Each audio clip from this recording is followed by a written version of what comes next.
Good afternoon and welcome to the ClearSign Technologies First Quarter 2025 conference call. All participants will be in a listen-only mode. Should you need assistance, please signal a conference specialist by pressing the star key followed by 0.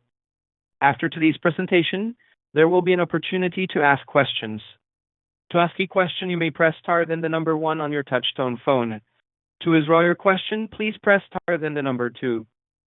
Please note this event is being recorded. I would now like to turn the conference over to Matthew Selizer of Firm IR Group. Please go ahead. Good afternoon and thank you, Operator. Welcome everyone to the ClearSign Technologies Corporation First Quarter 2025 Results Conference Call. During this conference call, the company will make forward-looking statements. Any statement that is not a statement of historical fact is a forward-looking statement. This includes remarks about the company's projections, expectations, plans, beliefs, and prospects. These statements are based on judgments and analysis as of the date of this conference call and are subject to numerous important risks and uncertainties that can cause actual results to differ materially from those described in the forward-looking statements. The risks and uncertainties associated with the forward-looking statements made in this conference call include, but are not limited to, whether field testing and sales of ClearSign products will be successfully completed, whether ClearSign will be successful in expanding the market for its products, and other risks that are described in ClearSign's filings with the SEC, including those discussed under the Risk Factors section of the annual report on Form 10-K, the period ended December 31st, 2024.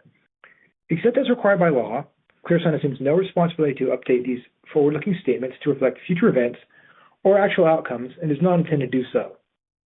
So on the call with me today are Jim Deller, ClearSign's Chief Executive Officer, and Brent Hinds, ClearSign's Chief Financial Officer. So at this point in the call, I would like to turn the call over to Brent Hinds. So with that, Brent, please go ahead. Thank you, Matthew. And thank you to everyone joining us here today. Before I begin, I'd like to note that our financial results on Form 10-Q was filed with the SEC on May 15th. And with that, I'd like to give an overview of the financials for the first quarter of 2025. For the first quarter of 2025, the company recognized approximately $400,000 in revenues, compared to $1.1 million for the same comparable period in 2024. The year-over-year decrease in revenues was driven in large part by a decrease in process burner shipments. Now recall, last year we shipped multiple process burners to a California refinery, whereas this year's quarterly revenue consisted predominantly of spare parts orders. Now I'd like to look at the full income statement. Our net loss increased by approximately $1 million compared to the same quarter in 2024. This year-over-year increase was predominantly due to a decrease in our sales volume as compared to the same period last year and $581,000 in legal fees for two separate unrelated activities. One activity incurred $131,000 in legal fees that pertained to work performed in connection with a regulatory inquiry by the SEC into the trading of our securities back in the year 2020. For the second activity, we incurred legal costs of $450,000 during the first quarter of 2025 related to work performed for a board special committee in response to submissions of several stockholders for director nominations. Now for some background. During the first quarter of 2025, the company's board of directors formed a special committee of all its independent directors for the purpose of responding to, managing, and otherwise addressing attempts by several stockholders to submit director nomination notices in connection with the company's 2025 annual meeting of stockholders. We believe, based on recent information provided by the special committee, that this activity is near completion. Now I'd like to shift the focus to cash. Our net cash used in operations was relatively flat compared to the same period in 2024. For the first quarter of 2025, we used approximately $1.1 million in operating activities compared to approximately $1 million for the first quarter of 2024. We ended the first quarter of 2025 with approximately $12.8 million in cash and cash equivalents. Our outstanding share count as of March 31st, 2025 was approximately 52.4 million. From an overall financial perspective, we believe our current working capital positions us well to scale our business, and we believe it also gives our customers and suppliers confidence to do business with us. And with that, I'd like to turn the call over to our CEO, Jim Deller. Jim? Thank you, Brent, for the financial overview. As always, I'd like to thank everyone for joining us on the call today and your interest in ClearSign.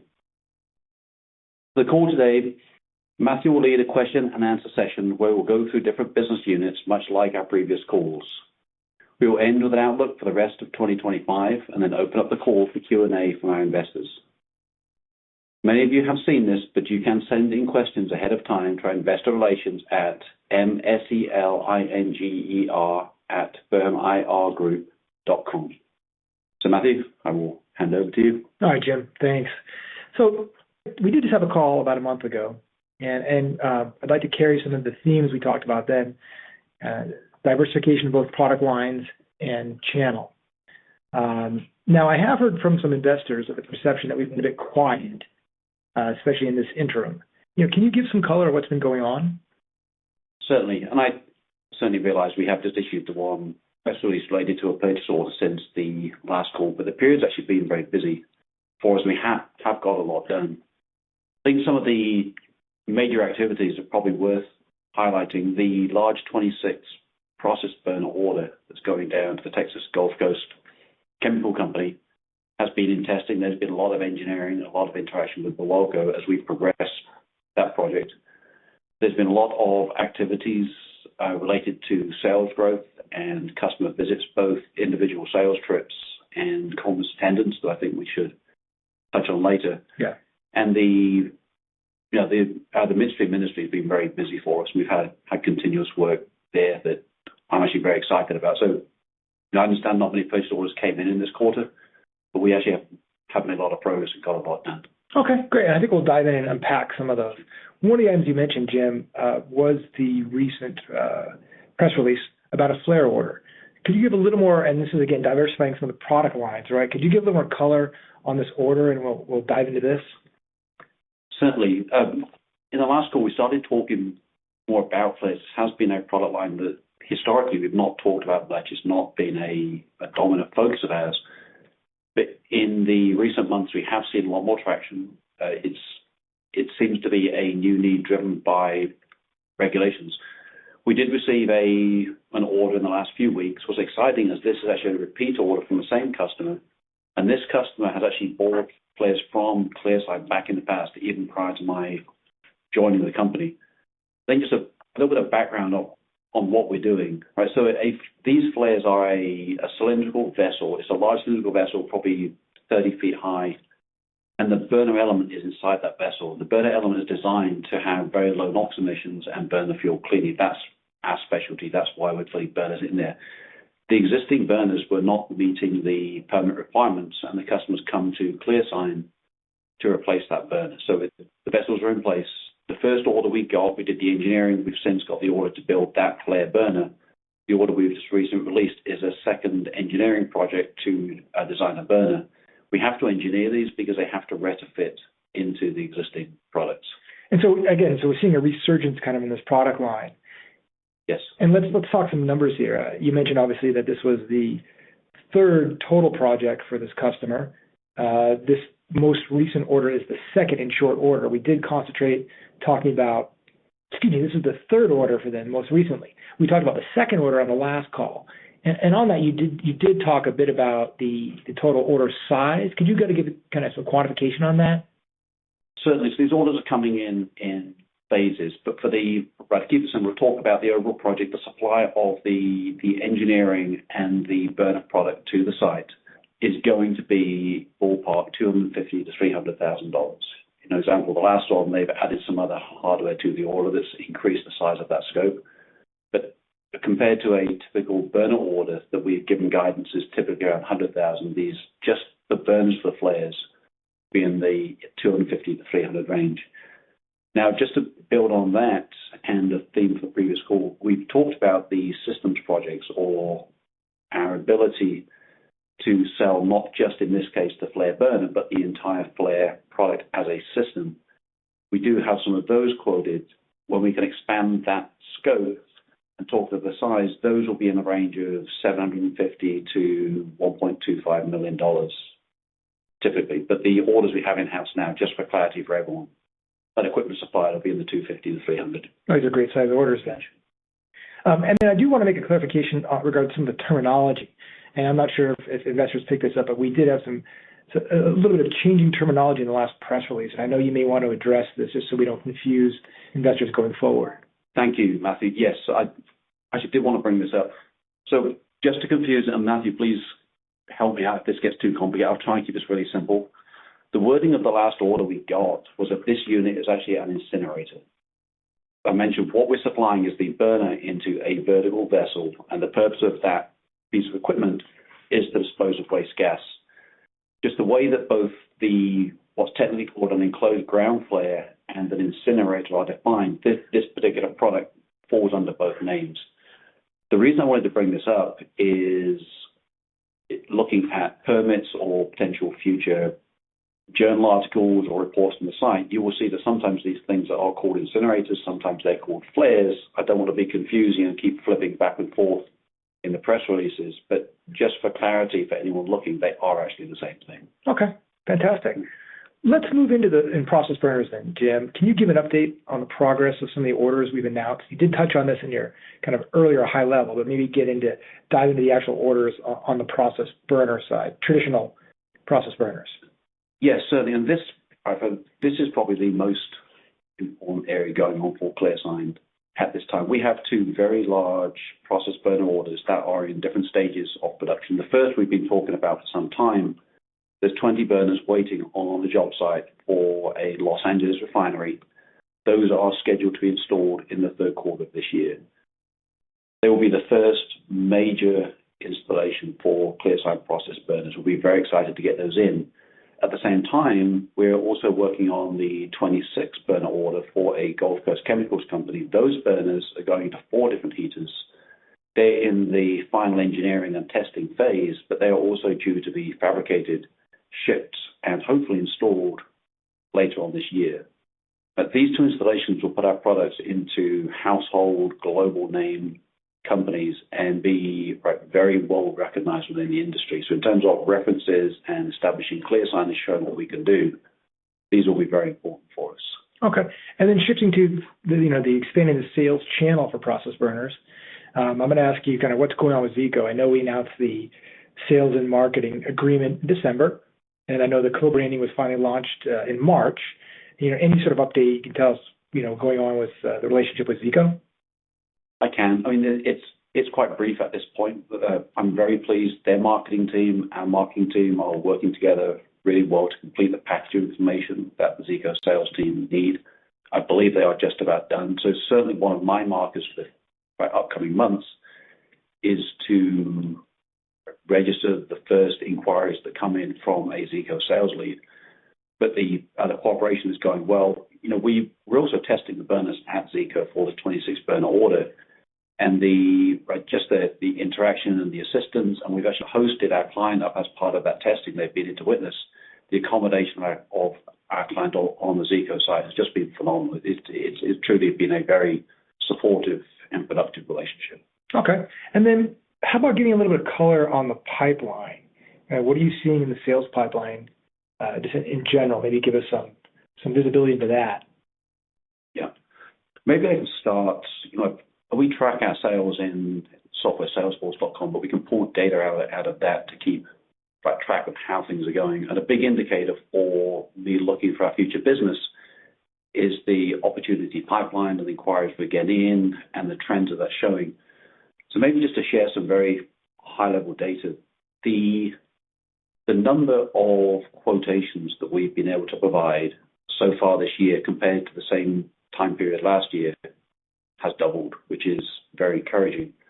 What's more encouraging is when I look at the total value of those proposals, the value of the proposals put out year to date this year are just under 5 times the value of the proposals put out this period last year. And I don't want to give a false impression. Those are not orders. There's no direct math or promises. But for me, looking forward to our business, the first thing I'm looking for is the interest there? Are we getting the inquiries? Does our equipment meet those inquiries to the place that we're actually putting out price proposals? And this is a very strong indicator. I'm very optimistic with these numbers and the data I'm seeing. And for clarity, that the numbers the kind of quantification you were giving was total proposals. Is that correct for the company? Yes. Okay, so that may include then the M series focused on the midstream, which we talked about quite a bit in the last call. Mm-hmm. Okay. Yes. So with that, why don't we did focus, I know, a lot of the last call on the M series, which is again is a new product line focused on the midstream. Can you give me some color? What's going on? What are you seeing there? That just continues to be a good product line and a great story for us. The interest is just growing. In the last few weeks, in the midstream in general, this is actually a free M1 burner, but we've worked with Exotherm, one of our customers, and started that burner up in their facility as part of a check before that heater goes out to their customers' job sites. That went well. We look forward to getting that burner out. We have had repeat inquiries from our established customers, Tulsi the Midstream and Devco in particular. But we've been able to recently provide quotes to them for not only new burners, but also retrofit burners where there's equipment out in the field with new emissions requirements, and now looking at M1 burners for replacement of the existing burners out.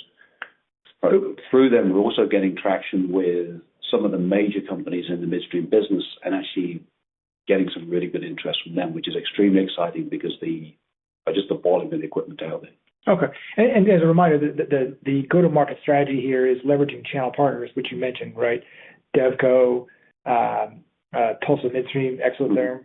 And are there others out there that we could be utilizing and leveraging? Yes, definitely. I mean, a very tangible part of our sales activities right now and the planning and how do you plan for sales growth is to take our M1 technology and go and meet the other companies that produce heaters, because the more of those we introduce our technology to and get to use our burners, they essentially become an additional part of our sales channel and expand our reach and exposure. So very much that's a key part of our sales growth plans. Okay. And speaking of kind of sales and growth plans and initiatives and activities, what about conferences? Are you leveraging conferences? And I do believe there have been some very recently. Is that correct? In this, what we've been doing since the last call, a couple of the key activities. One were just having our engineers down, making a tour, visiting customers one-on-one and local meetings. But there's been some key conferences in that period also. One of them, we're seeing a significant interest up in Canada. There are some key conferences up there that we've been able to attend and use to start making a network and connections up in Canada. Probably the most important for us was the American Petroleum Institute meeting. This is a biannual meeting. The main function is to update and refresh the refining and equipment standards, which actually is the name of this conference. But because of that, nearly all of the lead engineers from the major refineries, the major heater manufacturers, and the consulting companies, they are all there. So it's a very good conference for us to attend frequently. One of the key activities there is obviously the sessions are important. We're doing the technical work, but it's the dinners and the lunches and the times that we can interact with our customers. Previously, we've been able to interact with the lead engineers just because we've got personal relationships with them. This last visit, we're able to get one-on-one dinners with the lead engineers from the major refineries on multiple occasions, major heater manufacturers. So we're seeing that they are talking to us now about us being solutions to their projects. They're spending a lot more time with us, showing genuine interest in ClearSign and what we're doing. And to go back talking about the sales numbers, I think that is the same theme that's being reflected in the sales numbers, because a big part of that increase in value is a lot of process burner opportunities where we are being included at the early stages as our clients now look for solutions to their NOx problems as they retrofit their refinery heaters to comply with new standards that they either have or they foresee in the future. So ClearSign's really a known entity now. It's really getting a lot more established and being taken seriously. I mean, this is what we've been trying to get to for years. It's really starting to show up in the numbers. Okay. I'll shift to an additional product line, boiler burners. Maybe just give, a high level, what is going on with the boiler burner product line now? Yeah, the market has generally been quiet in California. We've recently seen a significant increase in inquiries for the water tube boilers. we've got a burner, in fact, the M1 that we're modifying for that. I'll have more news. We actually have California Boiler coming into our office. We've got a meeting with them on Thursday to talk about sales planning and how to address this market as part of that. So I don't have a lot of more news right now. I think on the next call we can give an update. Okay, fantastic. And then how about the ClearSign Eye? I know in the last call we had some significant developments to report, which is exciting. We're seeing this product line kind of start to get its early growth, right? Yeah, it's hard to say early. I mean, the product line's been around for a long time, but we have recently got some very significant traction. But we had the 4 sensors going down to a prominent Gulf Coast refinery for installation and demonstration there. But those are in production. They're not down on the site yet, but I think in the next couple of months they're due to be sent down there and started up. That refiner has also requested a quotation for sensors for a second heater. We think they'll have to get these demonstration ones up and running first, but we expect that to follow on.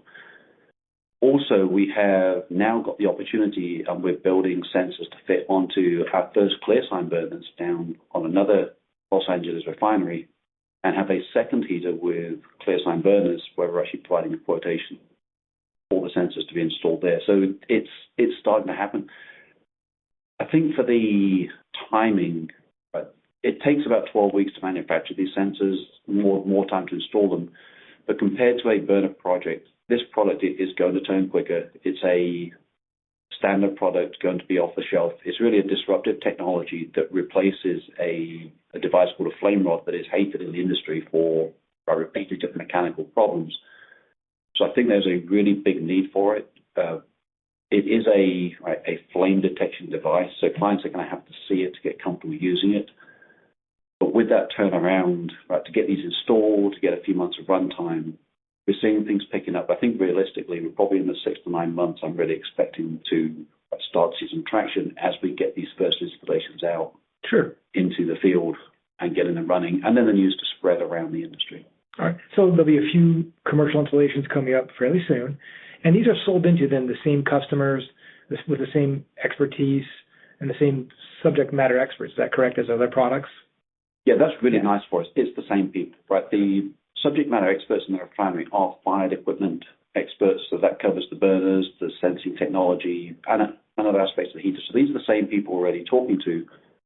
I think what's significantly different is the sensor is not related to any NOx requirements or permitting. So the applications for these sensors are worldwide, every heater, rather than just the regions that are under new or expectedly new NOx constraints.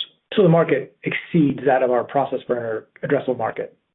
Vastly, yes. Yeah. It's every process burner that has a flame sensor on it. Yeah. It is a huge number. That's exciting. So kind of a high volume off the shelf, lower sales price, as we said, right? Yes. But applicable to our existing and growing customer base. Yep. Off the shelf and no custom engineered. That's right. Yeah, this will be a volume style product. Great. That's exciting. So, Jim, what can investors should they be looking for some key milestones over the next few months and rest of the year? My key is just thinking through this. As I mentioned, the startups of those 2 big process burner projects are going to be key for us. Those are very big deals. We have some other projects in progress actually with Kern Energy. Kern's a repeat customer of ours. We're expecting to move forward with some other heater projects with them, which will be just for that repeat business will be exciting. But back to the point, the 2 big, the LA refinery startup and the US Gulf Coast, I think are going to be very significant. I think for the growth of the industry, I continue to be really excited about the midstream, especially with the M1 product that we have, and getting the traction and the growth and expanding the sales channel and the potential for repeat orders and getting into some of the major players on the end user term in that part of the industry. I think, just getting the sensors up and running will be a great development for us. And then, really this engagement with Zico and getting their sales force engaged, starting to get inquiries in from Zico. I mean, we've presented our technology to 50 of their sales team. Mm-hmm. That's 50 of their US-based sales team. About half of those are embedded in the customer refineries. That's where they have an office. Yeah. So the exposure they have and the opportunities that they will come across are going to vastly outnumber what we see. And to them to have the right materials, which is what we're creating, what's taking the time right now, to be able to have a conversation with their customers if they hear they're considering putting in an SCR to reduce their NOx emissions, to be able to walk into that meeting and say, I have a solution for you, is going to, I believe, is going to be extremely powerful. So I'm looking for those first inquiries coming in from the Zico sales team. To me, is going to be a big market. Great. Well, it's exciting. I think exciting times, and seeing these other product lines and our sales channels start to kick in. I think it's been I think a lot of investors have watched it for a while, and it's like I said, again, exciting time to be here. I don't have any more questions. So with that, I think we'll open it up to the operator and then open it up for other people to ask questions. So with that, operator, please open it up for questions. We will now begin the question and answer session. To ask a question, you may press star then the number 1 on your touchtone phone. If you are using a speakerphone, please pick up your handset before pressing any keys. To resolve your question, please press star then the number 2. At this time, we will pause momentarily to assess her roster.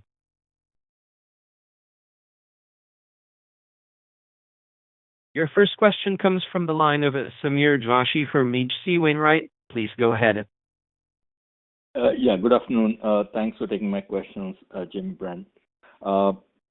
Matthew did a good job covering a lot of the topics that we wanted addressed.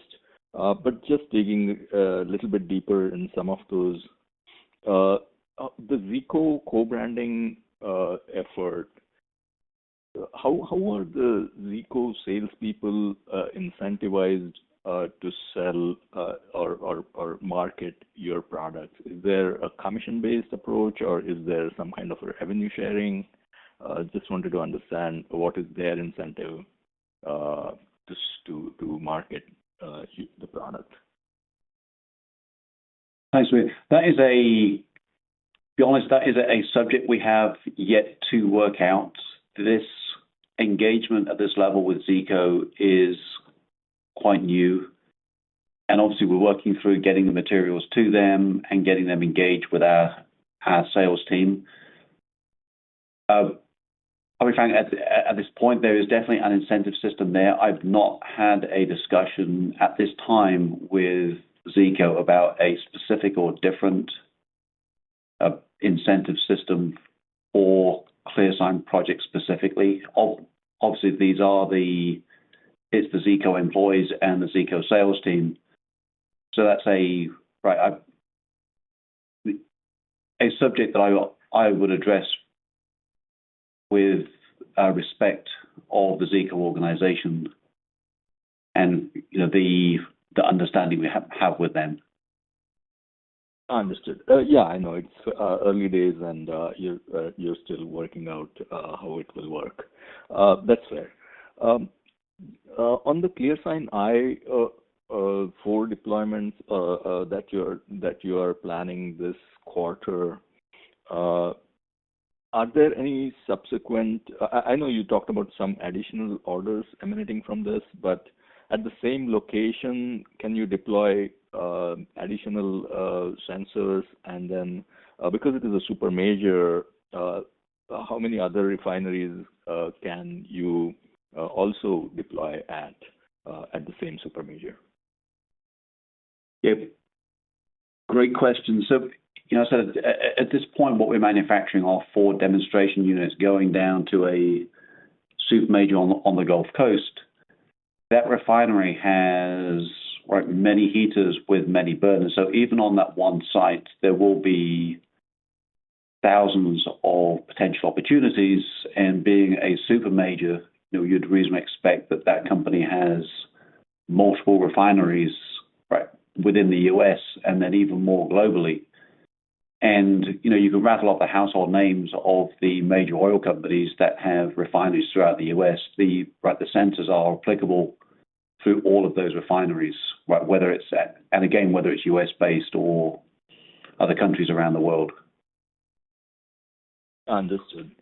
And then this last question is sort of like a macro level question, stepping back from where you sit, and given the tariff environment, supply chain environment, demand as a result of this environment, and also the forthcoming regulatory potential relaxing of certain regulations.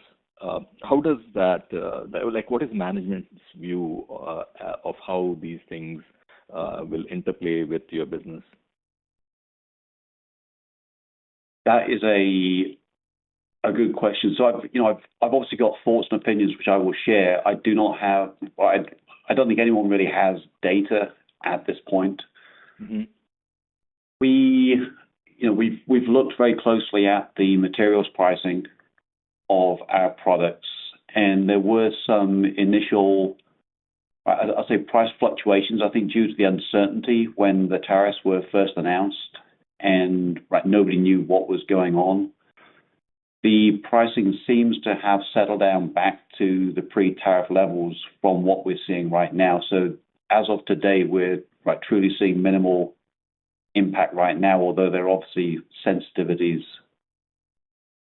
just to the uncertainty. And I think that's consistent with general conversations in the market. When we're looking at projects and our clients planning projects, I think just the uncertainty that it creates is as much as of an issue as any pricing changes. Just to finance projects, it's good to have stable pricing, stable financing costs.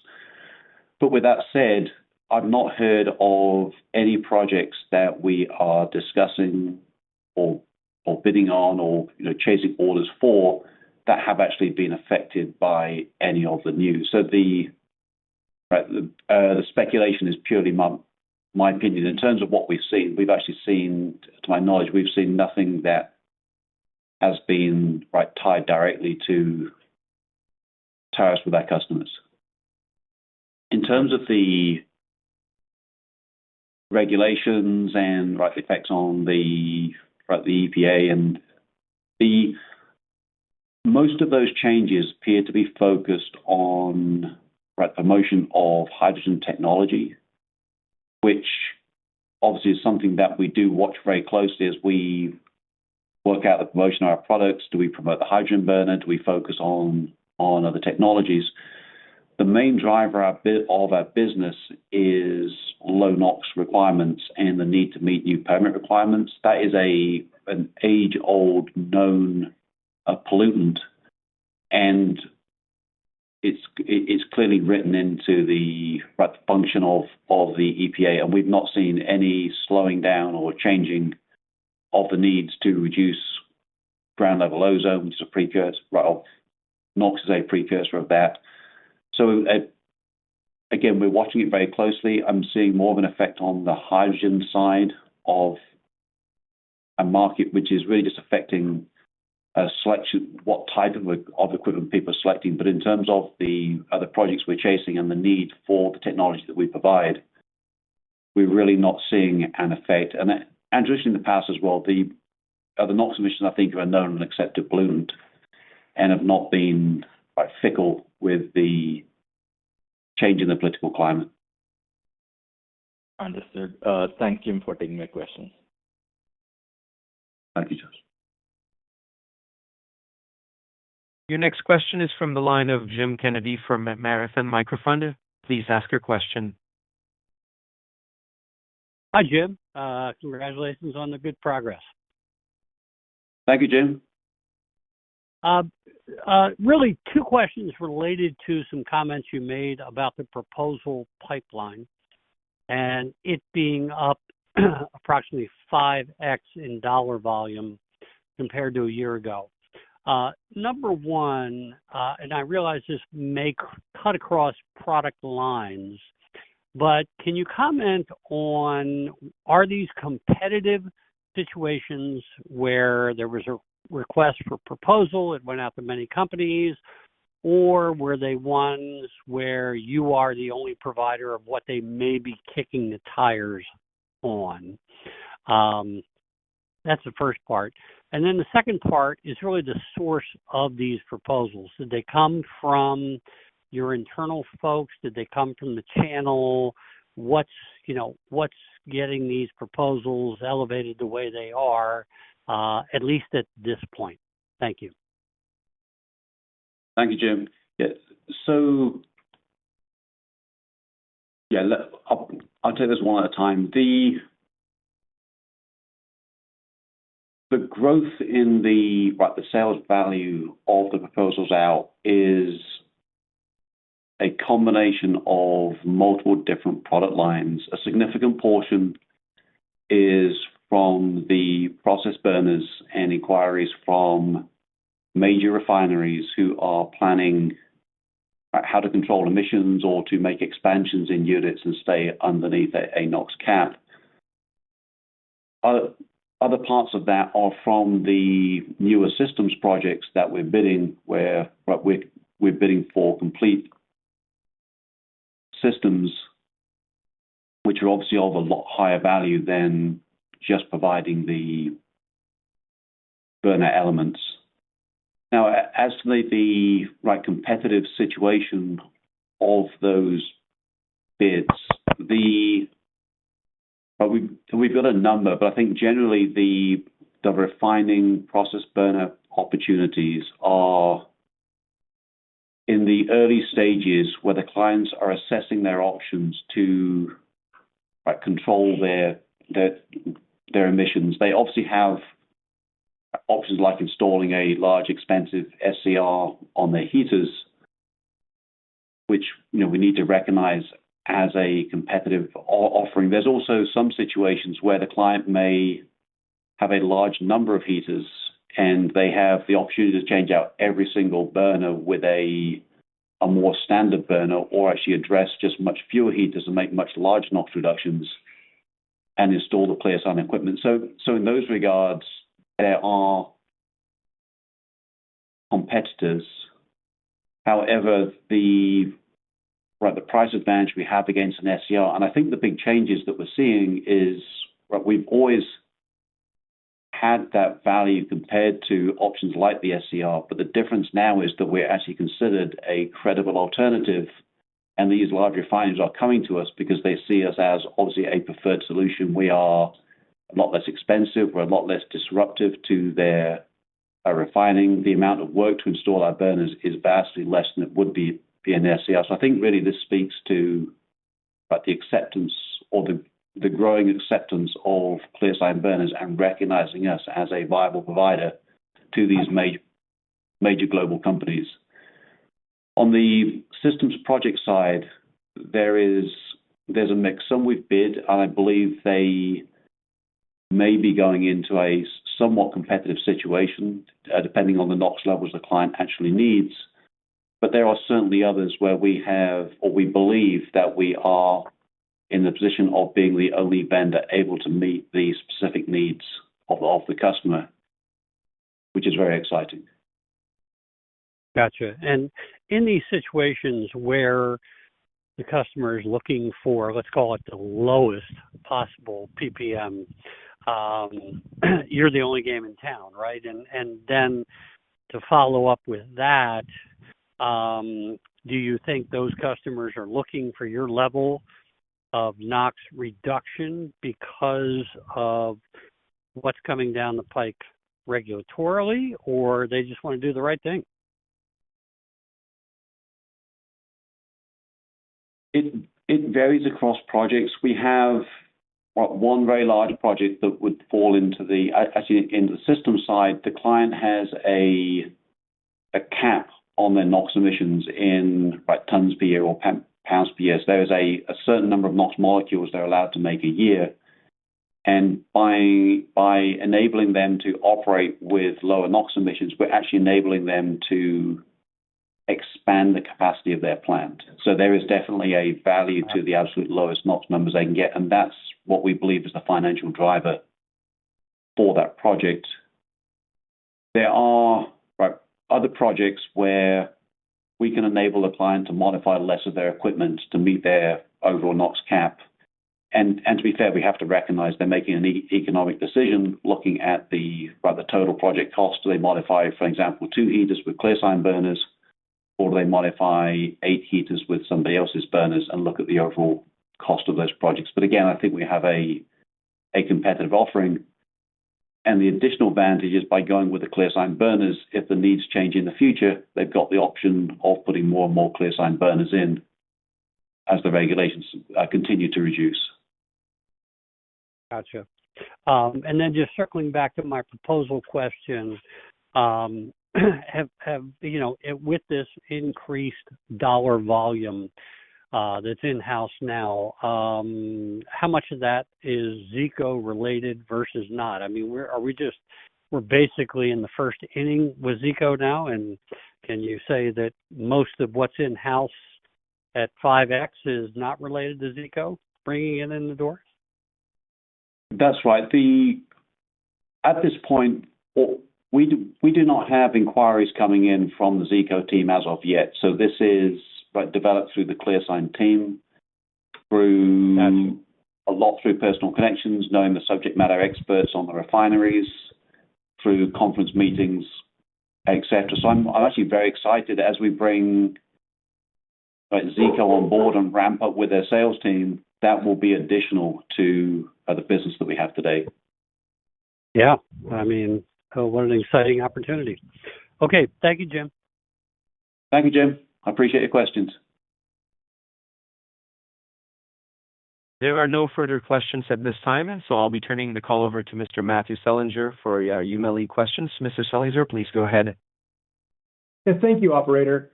I'm going to go ahead and read some questions. Thank you to the investors that sent them in. We've got a healthy number of questions that came in via email ahead of time and even up to this current moment. So starting with the first one, Jim, you did mention on the last call that you could tweak the ultra-low emission burners to make them good, but juice up their energy efficiency and be a mass market adoptable burner for those not needing the ultra-low Ferrari model, but would do just fine with a very efficient sedan. Have you made progress on moving to this market and getting any traction with this potentially appealing new option? We have. This is one of the growth areas we're working on. It, and you appreciate this is it's a sales initiative and also a technology and a sourcing project, because as you bring the sales price or move your technology into a lower sales price part of the business, the cost is a very big factor of that. We have actually got some quotes out with customers for this lower spec or less Ferrari product. We do have good feedback, and what's been interesting is as we pursue this initiative, we're actually uncovering new areas of collaboration and new partners and new opportunities. So it's, yes, we are acting on it. We do have quotes out. I'm definitely not saying it's done, because what we're learning is there's actually a lot more opportunity here that we believe is potentially very good business for ClearSign, and we will continue to work on that and develop the products to meet that market that we believe we have the ability to do well with the engineers and the technology at ClearSign. Great. Here's another question. How will further ramp up in commercialization of the ClearSign Eye sensor look like? I know you touched on this earlier. Good question. So I think, if just take a step back looking at the ClearSign products, we have products like the process burners and the flares where there's engineering quite long lead times. And then we have products like the boiler burners and what we're planning to be the midstream burners that we will be a more standardized platform off-the-shelf model. The sensors take that one step further, and these will be produced in volume of a fixed design, kind of a sold off-the-shelf product.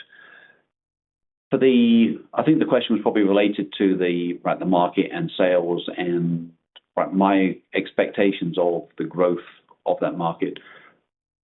We'll have the first sensors installed in the next 2 to 3 months.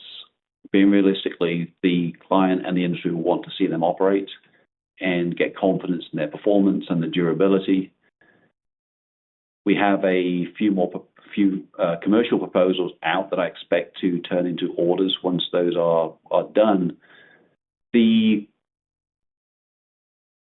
the community and the market communicates very well, right? So we don't name clients in press releases often because we can't, but the subject matter experts meet very frequently. I mentioned the API conference we've been to earlier on in this call, right? So everyone is talking. So I do believe that there is a lot of interest in the Eye because of what it does and the problems that it solves. I think the news of the performance when they get installed will spread rapidly. So I think to bring a long answer to a conclusion, I think we'll start to see commercial orders picking up in the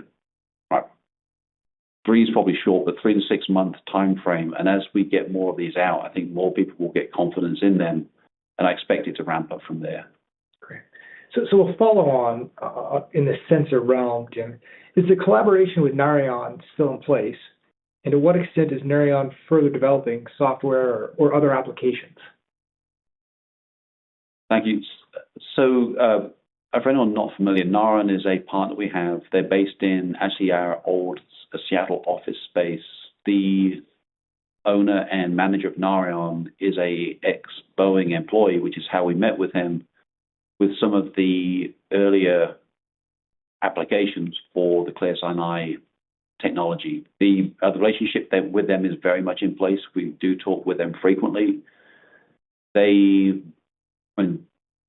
projects they work on are their business. We talk through interest, they share some information, but they have a wide range of projects because of the owner's Mr. Kwan's background. He obviously has aerospace interest, but there are a lot of other very exciting opportunities that he's working on. They do tend to be longer time frame because he is developing new technologies for some very high-tech industries and applications. But it's definitely ongoing and very exciting for us. Here's another question. Jim, a few calls back, there was a lot of talk about SoCal Gas and kind of the DOE grant. What's going on there with kind of the report about efficiency? Yeah. So there's a lot. We continue to be involved with SoCal Gas. As you said, we first got involved with them following the SBIR grant for the development of our hydrogen burner. That project is still going on. And the SoCal Gas's interest was to initially to provide financial assistance to support the introduction of that high hydrogen burner technology into their client base in California. They, as part of the utility comes in California, they've been able to put us in touch with some of the large consulting firms there. One was I think what you're referring to here was the ICF report, where they actually sponsored a third-party monitored testing of the ClearSign burner versus the best alternative burner in the boiler space. That showed about a 4% efficiency increase. By the way, there was a presentation given about an hour ago on that burner product, going through. I got very brief notes. We had a very good attendance, a lot of interaction there. But back to the topic, the results on that efficiency increase have provided some great value statements for our sales team. It gets good traction because with that kind of saving, the installation of new burners will actually pay for itself over a period of time through the less fuel that has to be consumed in the boilers. Just following on from that, we talked a little about the M-Series burner, but that has similar benefits. And again, through those savings, the client can select the best NOx burner available and realize a significant savings in fuel cost over the years, which can actually pay for the burner over time. And there's a follow-on question, which you might have already answered then. Are you seeing efficiency becoming more of a factor in terms of the sales process as just emissions, or is it equal, or in this environment, is efficiency leading some of the times now? It is certainly supporting the sales and gets interest. And I think if you can, from a client's perspective, what we're hearing is, realize that a lot of our clients are not the end users, especially in terms of heater company, they're selling to their end users. If the heater company is offering a heater with a premium, a ClearSign product with extra low emissions, with a slight increase in price to the customer, being able to go to that customer and say, you can put in this better burner, and by the way, you will recover your money and more over time because of these efficiency increases, it makes it a very appealing sales proposal for our customers who are de facto sales channels for us. Great. I have no more written questions. Thank you. So with that, I'm going to turn it again back to you, Jim, for any closing remarks. Well, thank you, Matthew, and thank you, operator. So thank you, everyone, for your interest and taking the time to participate today. We do look forward to updating you regarding our developments and speaking with you on our next call. In the meantime, please keep checking in for developments on our website, and especially for more behind the scenes news and updates. Check in with us on LinkedIn. For that, thank you very much. The conference is now concluded. Thank you for attending today's presentation. You may now disconnect.